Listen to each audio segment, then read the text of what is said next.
Hey Willem, hoi. Ik heb hier een mooie LP.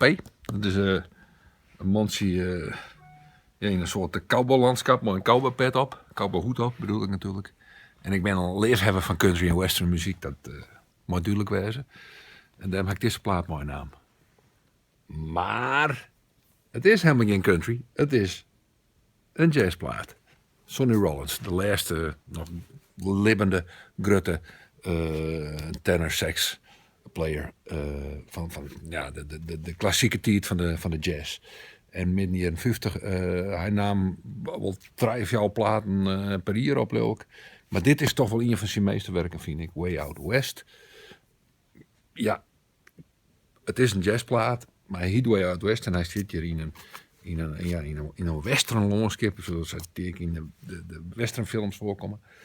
En de melodietjes, die hebben ik wel een beetje iets traditioneels folk country-achtig. En daarom heet die LP ik Way Out West. Maar het is onvervalste jazz. En ik zal even de kant erbij pakken om te zien wat plaatsje, welk nummer we draaien kennen. Ik denk dat I'm an Old Cowhand. Nou, dat zou uit alles. Die gaan we draaien. Het is een trioplaat. De sax zit centraal en dan is er nog een bas en een drum en dat is het wel zo'n beetje. Maar het is een van die vele meesterwerken uit de jaren 50. Er waard van alles maken in de jaren 50 en onder andere fantastische jazz. Tot deze man, Sonny Rollins.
Waar zit ik met die coin?